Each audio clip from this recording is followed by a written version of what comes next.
Hey everyone, welcome to the Good News Podcast. And today we have a very, very amazing guy, someone who I love. I met him through our son's baseball. Our son Caleb, 15, 16 years old now, he's been playing baseball for several years. And this is one of his coaches. His name's Coach Mario. And Mario's always had this ability to connect with people. He connects with parents and players and other coaches. And as I've talked to him over the years, it's just been really cool to see the way he does his job at a local grocery store. So today we're going to talk to him about not only his job and what he does there to bless people, but also coaching and why he got into it and how he does it. But there's one theme I think you're going to catch throughout this episode, and it's this: the importance of connecting with people. You're going to hear that, I think, and I love the way Mario does it. So friends, let's check this out. Great conversation coming up. Let's dive in.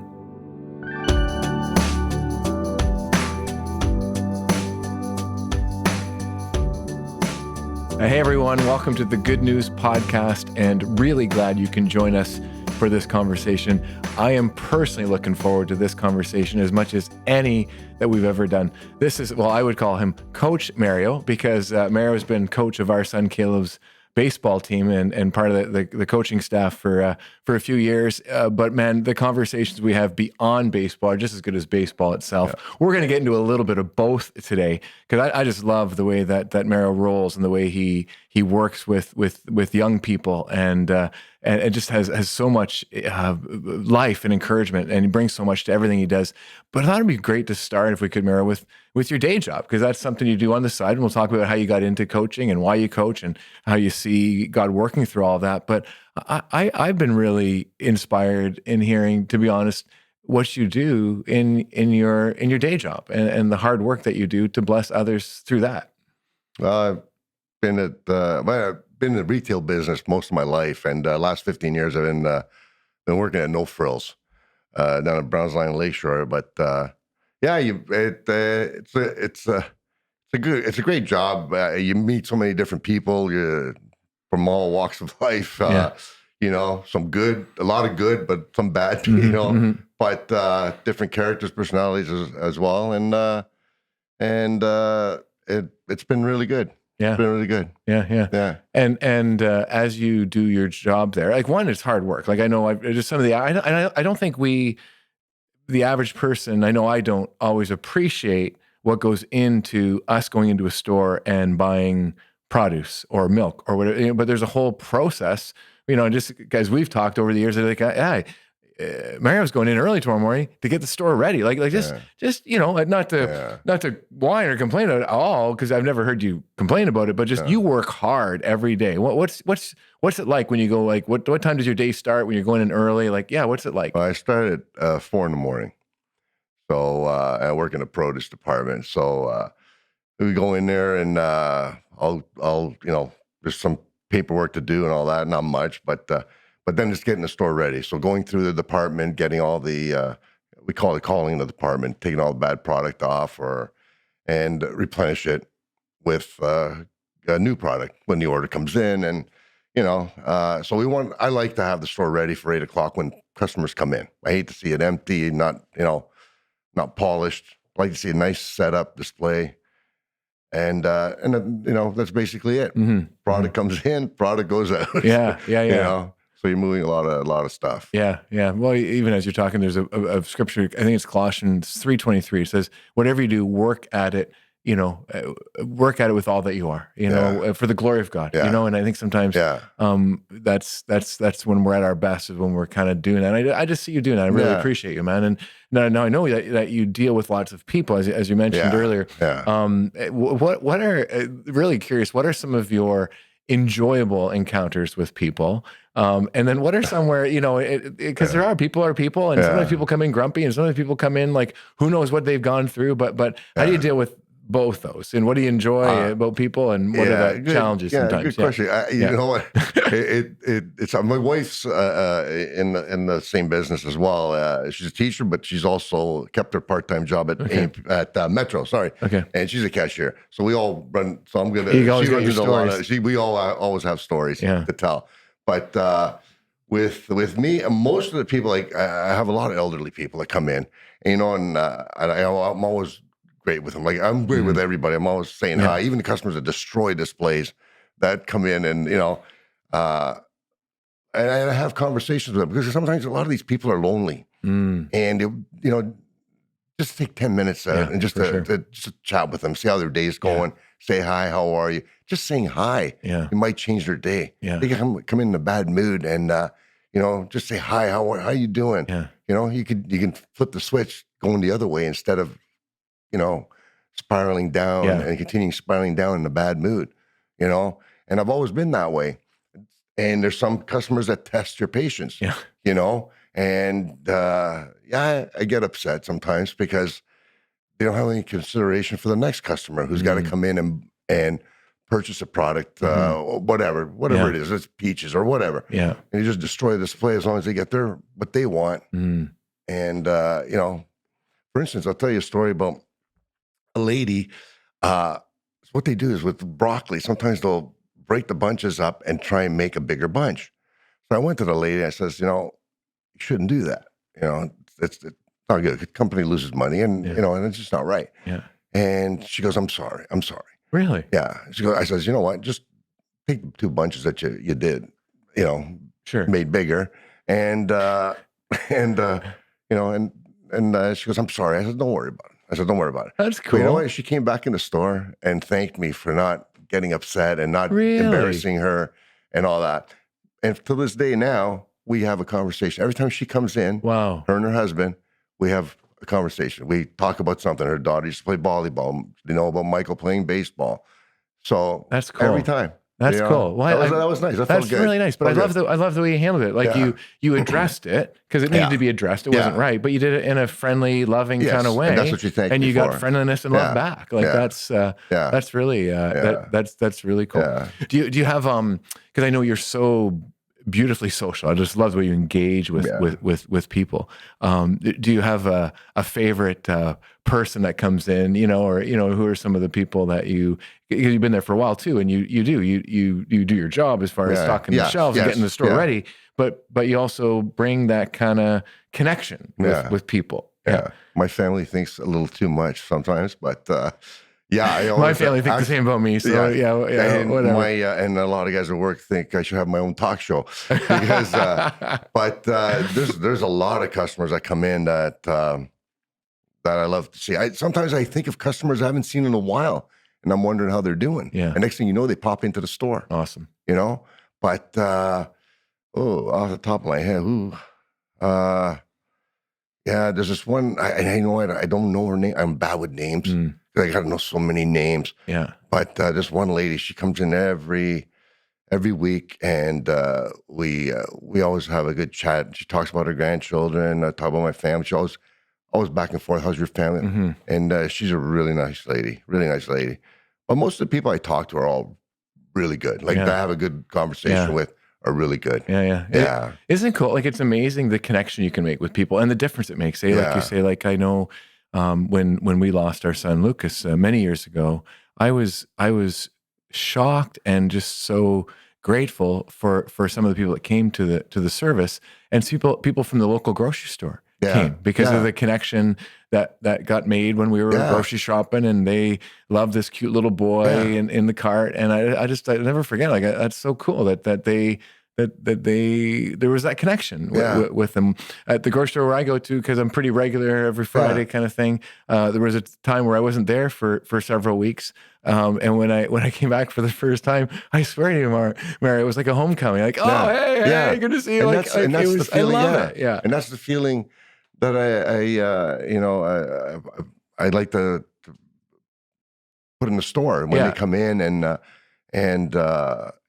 make them feel good. I mean, I'm not going to sit here and say I'm a saint. No. And there's times I lose it. I lose it. I snap, And, and the funny thing is, Michael, my wife's cousin, is the produce manager there. This guy just loses it. Michael just wants to come into the store to watch him lose. So, nah, you gotta be real. These things happen too. For sure. I'll tell you. So I'll tell you this one other incident. So when we have cherries on, we have a big display of cherries. So they had this one customer. He tried the cherry, takes the pit and throws it in the back into the pile of cherries. No. Yeah. I said, buddy, I said, listen, I don't mind. You want to try a cherry? Go ahead. But I said, we have a garbage can over there, and we got the corn husks over here. Just throw the pit in one of the two. So at the time, I had found a pair of glasses that somebody had left behind, so I was bringing it up to the lost and found. By the time I come back, my wife's cousin is screaming at this guy, saying, he just told you, don't spit the pits in the product. Yeah. Well, he had spit the pit in the watermelon bin, and there's 60 watermelons in this bin. He made the guy take out every watermelon to get that pit. I'm just, so he's, it can get quite. So you might lose in one spot, but you're not on your bin. Yeah. Exactly. No. Hey, I'm curious, Mario, where does that come from for you? Like, were your parents like this? Like this is part of your DNA to really connect with people and encourage, build relationships with people. And I just love the way you do it in your role at the grocery store. But yeah, we're curious, where did that come from as you think about your life? I've always been a character. Okay. And that's the one word that's been written in all my report cards, character. And my mom is very quiet. She doesn't really say much. She's got, and my brother doesn't have the personality I have as well. So when they see me and my brother together, they can't believe we're brothers. Okay. They say I stole everything verbally and, emotionally and whatever, But no, I've always been that way. I've always been outgoing with my personality, and I have an easy time having conversations with people. I've always have, and sometimes my kids and my they go, "Geez, can we go anywhere without having a conversation with somebody?" So I just love it. I love it. That's cool. Yeah. Well, you can't help it. That's who you are. I can't help it. Yeah, I've always been a joker, and always like to talk to people. Yeah. I always like to talk. Period. Yeah. That's awesome. That's awesome. So let's slide into coaching, because that's certainly where we met. And as I said at the beginning there, Mario, really appreciate the way that you do that as well. Just see you connecting with the kids. I think we all know it isn't just about baseball. It's about life and what you're building. But let's kind of backtrack a little bit and how did you get involved in coaching? What led you to be so involved in that? Okay, so I basically played ball my whole life. We didn't have elite level. We all at AAA. I played at the highest level that Ontario baseball had, right up to senior ball. But anyways, when I had Michael, I got him into when we had Michael. I didn't have Michael. My wife had Michael. Good catch. Yeah. But when he got into baseball, I really didn't want to coach, but I got dragged in, and the organization needed coaching, so I started coaching since I guess he was 5, so he's 16 now. So I've been coaching 11 years, and I love it. I love the interaction with the players, the different personalities, the different talent levels. Not so much dealing with the parents, but so I enjoy everything about it. I'd like to see a player at a certain level and then help them getting to the next level, and have that relationship with them. I used to cry. Like at the end of the year when we had to give out the awards, and it was time to say goodbye. I couldn't even do it. I had to let my wife do it. I couldn't even get through it because I got too tight with the kids. Like I really, I love that relationship. Yeah. And it's tough. Yeah, because when you have to say bye at the end of the year, it was tough. Yeah.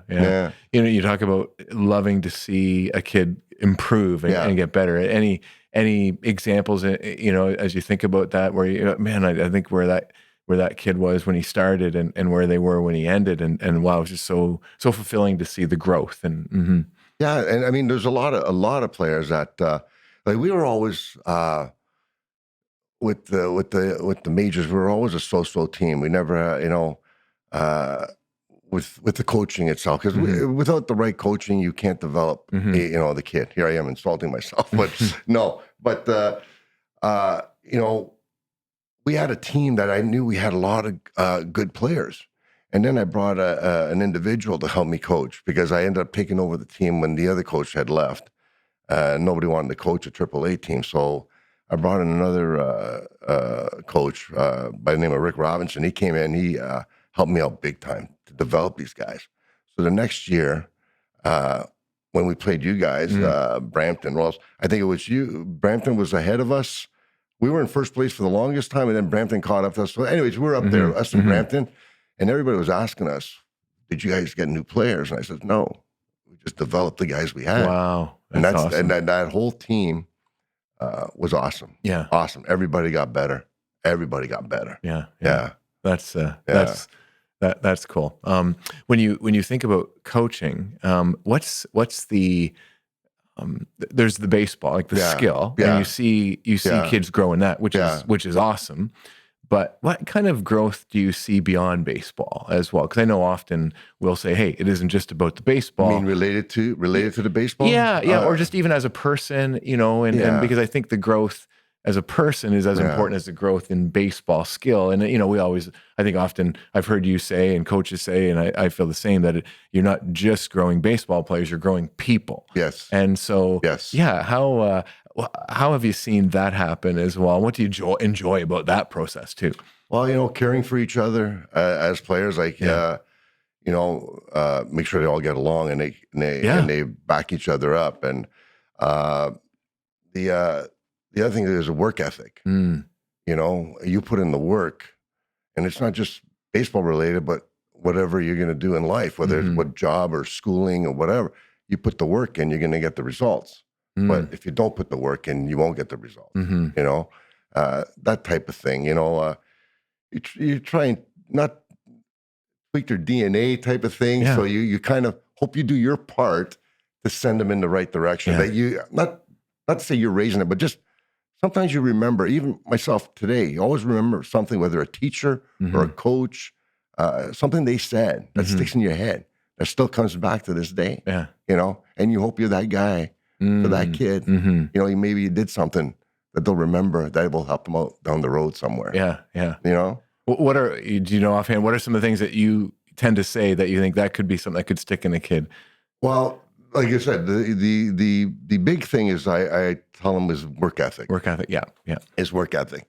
Is you're not going to get anything. You might get lucky, get something for nothing, but you always have to work to get it. You put the effort in, and it may not happen all the time, but you keep putting the effort in. Eventually, it will happen. Now with my guy. When we went to Brampton, even with the Ontario Blue Jays, I told him, and I'm honest with him, I tell him where he is, and I think he is on the scale, and he's pretty honest with himself where he is in that lineup scale. And I tell him, you work and you get the opportunities. You may not get the opportunity you think you deserve, but you just wait for your opportunity and then jump all over it. And he did, Yeah. That's awesome. Yeah. That's awesome. But the work ethic and, the respect for each other too, but the work ethic, because I'm really sarcastic with these kids, to kind of, you try and joke around with them but you don't want to get it to the point where they don't have respect for each other. And, but that would be it. Work ethic. Yeah. My sense is you enjoy having fun too, when you're out there, and that's one thing that I've always seen you bring to the team, making it fun, still working hard, still getting better, taking the game seriously, but maybe not yourself so seriously, kind of thing. And could you talk a bit about why you actually, I would say you work hard to bring fun. I see you do it. Maybe it's part of who you are. I'm not sure, but just why that's important to you as you look at the team, the culture of a team, and how you do that. Like how are some of the ways that you kind of do that? So, and that's where the sarcasm comes in. What I think people should do, is I always say, laugh at yourself. If you are happy with yourself, like whatever's going on, like just make sure you have fun with yourself as a person. And don't take things so seriously. There's people going through rough times. Don't put the unnecessary pressure on yourself. Enjoy it, relax, have fun. And laugh. Laughter. Laughter's huge. I love laughter. And laughter can cure a lot. And but I just think you take it serious, get what you have to get done, but at the same time, enjoy it. Yeah. Don't get it to the point where you don't like the sport anymore or whatever it is you're doing. Yeah. Because when it becomes pressure, Yeah. you start to dislike it. Yeah. No, for sure. And you do a great job for us. And you bring Thank that. you. And I've always loved the way you bring that. Yeah, it's really cool to see. I try. Really cool to see. As you're talking about coaching and what your philosophy's been or what you've tried to do from a coaching perspective, curious also as you think back to coaches that you've had over the years, and are there any coaches that stand out for you as you think back, and why that would be that certain coaches might stand out for you? It's funny you asked that question because Michael and myself when we were driving up here, he asked me about Bob Smythe, who was a coach that I had way back. So what was I? My first year junior, my first year junior, second year junior, anyways, around that time. And he ran the Etobicoke, at that time it was the Etobicoke Indians, now it's the Etobicoke Rangers. And really good friends with Joey Votto for Cincinnati. Okay. Like he helped Joey Votto with getting him to the major leagues. But anyways, he was a great guy, big baseball guy, but tough as nails. Like, didn't put up with too much. But you remember those guys. You remember how they helped you, or like today, if somebody has a bad game, or back then those coaches just let you have it. Go do some running, get out of here, that type of thing. But he was good. Taught you how to play the game, how to play it right. Old school. Yeah. But what I'm hearing is an intensity. But there was a love behind that intensity. Yes. Right. Yes. He tried to get me to another team later on that was ready to. They thought they were going to play the Nationals, go to the Nationals. He tried to get me. He wanted me to go to that team when our team folded. But I didn't. But he always. He always looked out. He did. He had a good heart. Yeah. But he had that old school, intensity. Yeah, there was definitely high expectations. Yes. I think I got one of my favorite coaches, very similar actually, Mario. This was basketball. That was the game. I played baseball too, but basketball I played more. And he was so intense. Dave Cutler was his name, and he was big, tall guy. And when he would walk into the gym, I swear the temperature in the gym changed. Yeah. Like it just, everyone. I don't know. He just brought this aura of you better. Fear. Yeah. But there was always this depth of love. Like he was committed to the team. Yeah. He had fun. He play music and kind of get you going and bring new drills. And he worked hard himself. Yeah. So he definitely didn't expect anything of you that he wasn't doing himself. Yeah, like he worked hard. He researched. He brought new plays. But he definitely expected you to bring everything you had every single time. Yeah. And we became friends later on in life through whatever different ways. And just it was interesting later on in life to catch the love part that was behind all that as well, for sure. With Bob, if you're pitching and you're having trouble hitting the strike zone, you knew you got to hit the strike zone, because this guy would start from the dugout all the way to the pitcher's mound. Just scream. That was good. It was good though. He'd even give a hard time to the coaches coaching first and second, because he really took care of that baseball park, Connervale Park. So in the coach's box, if they stepped out of that, he would get upset. You're killing my grass. You're killing my grass. Oh man, funny. It's funny. Yeah. That's great. Good times, man. Yeah. Good times. Yeah. Well, let's wrap up with a little good news podcast, rapid fire, if we could. So what's the best thing going on in your home, in your family these days? My family. The best thing is, so I don't know if I told you, my mother's 95 and she had a bad fall about 2 years ago. And she's starting to get a little forgetful. So my wife thought, it'd be a good idea to have her come in with us. So for the last 2 years, she's been living with us. And it's nice to see my family come together my wife, my kids doing their part. We're all covering each other's back. Make sure grandma ate lunch. Nice. Make sure, that she took her vitamins. She don't have no medication at all, just vitamin B12 and vitamin D. Wow. Just nice to see, them supporting and getting involved in different generations all coming together in the same house. Yeah, that's the other thing too. Yeah. So all coming together. Very cool. Yeah. Very cool. Yeah. And what's the best thing going on in your neighborhood, in your community? My these neighborhood, days? I would have to say, next door, the people who bought the house next door, they're using it as a holding house for Ukrainian refugees. Really? Yeah. So as they come over to Canada, get out of the mess that they're in, it's a holding house for a bit, and then once they get them settled and go into an apartment or another dwelling, and they move on, and another group comes in. Oh wow, beautiful. Yeah. Very cool. Very cool. And last one, what's the best thing going on in this world of virus? Yeah, that one's a tough one. That is a tough one. That's a tough one. Yeah, well, I'll tell you.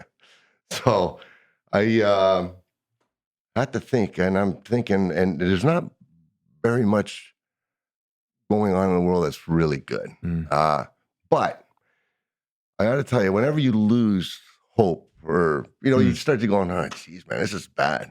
Somebody pops into your life. Somebody will come into the store. Somebody will pop into your life that shows compassion and care, and you see, there still is hope. That there are other people out there who care. Yeah. That care. It reminds you. Yeah, it's huge. Maybe we don't realize how, because it's a tough time. I can't tell you how many times at the end of the episode here when we ask that question, people's answer starts with that's a tough question. Yeah, it is a tough one. And often they'll say the tough question today, especially because there's just so much going on. Though there often is, but maybe a good reminder for us as we end today that those little things that we do to show love, to connect with people, as you do such a great job, Mario, you really do. That actually does make a difference, because that can be hope for people who maybe are almost ready to give up, who wonder, boy, where is the hope here? It's a tough world. It's a tough time right now. We can be that kind of hope in really simple ways with people. You hope that, you do it to one person, another person is another one, and you got three going out there doing the same thing. Yeah. I was having a talk with a guy who delivered the flowers today, truck driver, and he just thanked me for receiving, because I didn't have to. I wasn't my gig at the time, but and we're just talking, and he goes, all the other stores, they have a rough time, getting people to receive, bad moods, and all. By being nice, you're sending that driver off in a good mood, That's right. And especially if these guys are driving big rigs, you'd get them ticked off. Now they're going out on the highway, you just tick them off, and you got them in a bad mood driving a big rig. Absolutely. But it just snowball effect. Little ripple, for sure. Snowball effect, for sure, man. Yeah, awesome. That's it. Awesome, Mario, man. Really appreciate you and love what you do and the way that you do it, and really, really so glad you could be a part of the Good News Podcast today. Hey, I'm glad. I'm happy to be here. Yeah, cool. I was a little nervous that you got the right guy. You wouldn't come show. And do this. You wouldn't show. You're a great communicator. You know what? You're just sharing what you live, and that's well done today. Yeah. Well, I'd love to say a prayer for you and your family as we close here. Yeah. Cool. Hey, Let's pray. Yeah, absolutely. Let's pray. Loving and gracious God, thanks for the opportunity to have a conversation that takes us into some very real aspects of life. Love the way that Mario does his job, the way you've led him to coach. You work through all of that, the way he blesses people every day, the way he encounters, encourages, the way he brings a smile, brings some fun, brings some laughs. All of that matters, especially in the challenging times that we're living through, in this sometimes dark and painful world that we live in. All the more reason to be that way. And thank you for the way that you've wired him to do that. Bless him and his family and all that he is doing. And just thank you for that snowball effect that we ended on here. May we continue to be your hope in the world in a way that ripples through to others. So thanks again for all of this and more. In Jesus' name we pray. Amen. Amen. Amen. Awesome. Thanks, brother. All right, no problem. All right, man. that was great. That was And good. yeah, thanks. Thanks so much. And thank you, friends, for joining us today, being a part of the Good News Podcast. Always good to be with you. Hope you've been inspired and encouraged. I know I have today. And yeah, love you very much and glad to share this time together. Hope to see you again soon. God bless you and be with you. Wow, there were so many stories that I just loved in that conversation. I just loved like hearing the realness, the story about the guy who was spitting his cherry pit into the watermelons. I mean, this is real stuff. You can't make it up. And guys like Mario have to deal with this every single day. Again, we take for granted, I think, the people who work in some of these areas of life that really matter, that are very important to us. There's a reason that when we go to the grocery store, there's food on the shelf, because there's amazing people like Mario working it out, getting it there and doing his job and doing it really, really well. So I just love that piece of good news that we share today as part of our conversation. You probably caught Mario's a fun guy, man. He's so much fun. And to me, there's a depth underneath all of that. It's not just that he's fun. He's really, really fun. He's funny. He's got a great sense of humor, but there's a sense of humility, that it's not taking yourself too seriously, or helping others not take themselves too seriously. You can take the game seriously. You can take the relationship, the encounter seriously, but there's just this element of fun that I find is got a depth of humility behind it all, which is just really beautiful to me. I hope you caught that in Mario and who he is and just the beautiful man that he is. And I love where we ended. This idea that the world needs us now more than ever before to make connections, to help bring smiles to people, to say hello, these little things that make a huge difference and really can not only bring hope, but have a little bit of a snowball effect, a ripple effect. When we bless others, they tend to take that blessing and do the same with the people they'll encounter. So that's a good thing. Hope you've been inspired to do that yourself. Friends, really enjoy having you part of these conversations, the Good News Podcast family. Don't forget to follow us on Instagram, Good News with Jamie Holtom. You can like this, you can rate it, you can offer a comment. All of that helps get the word out and share the good news that God has blessed us with. Good to be with you. God bless you and be with you, friends. Hope to see you again soon.